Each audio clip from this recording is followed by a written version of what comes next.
Welcome to our case assignment on the Department of Education Graduation Analysis. Starting off, our group members include Sydney, Ian, Asude, Jackson, and Tanvi, and listed are our respective roles.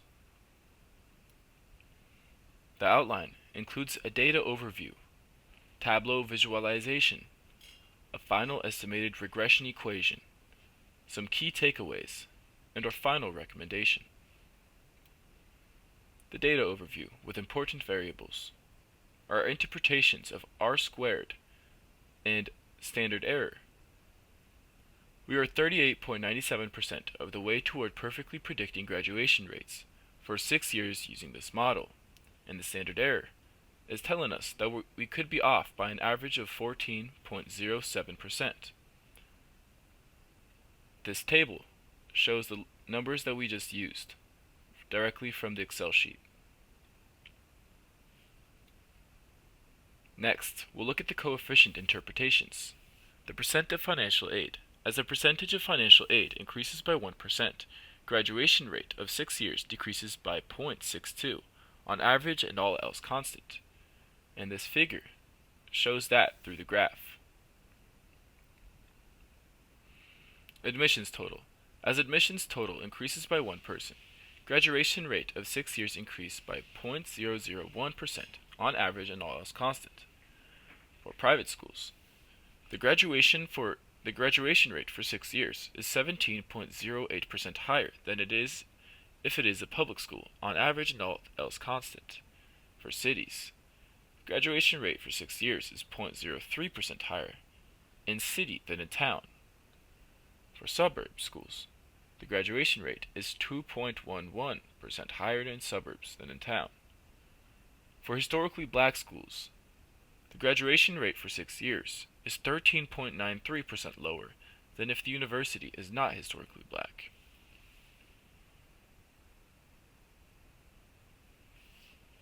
Common violations associated with linear regression. Since the admissions total residual plot looks funnel-shaped, this could be indicating the heteroscedasticity. We would need to fix this by doing wide standard errors.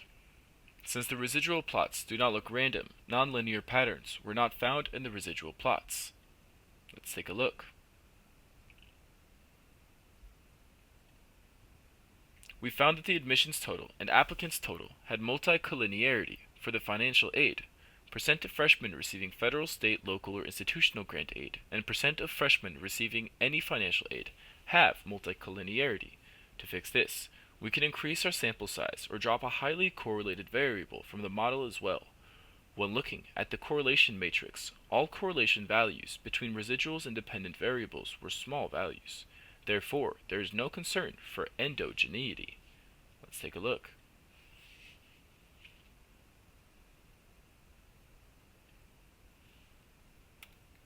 Now we'll look at a visualization from Tableau.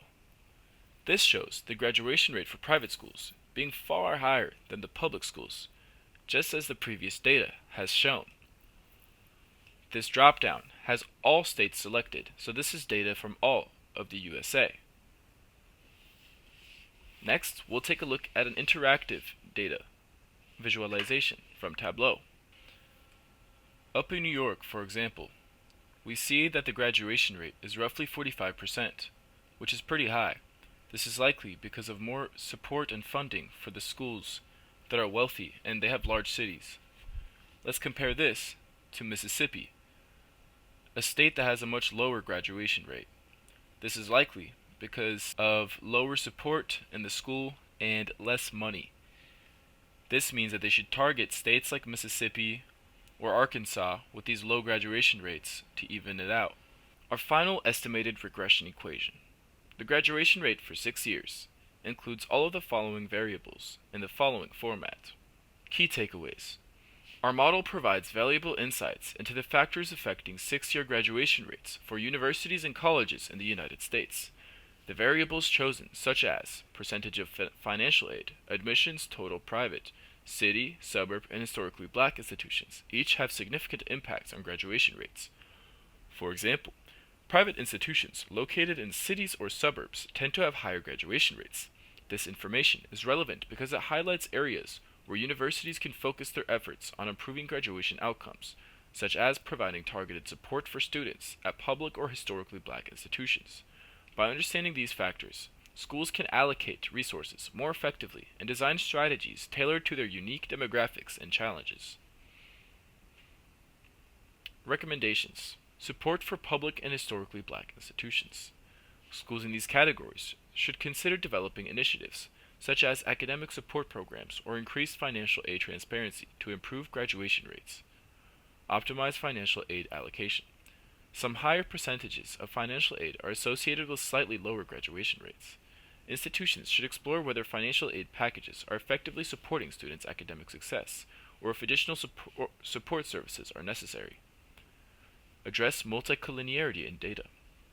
For future analysis, universities should refine data collection processes to reduce overlapping variables, such as applicants' total and admissions total, and ensure that insights are made clear. We could also expand the sample size to improve model reliability. Future research should include more data points from universities across diverse regions and backgrounds. Thank you.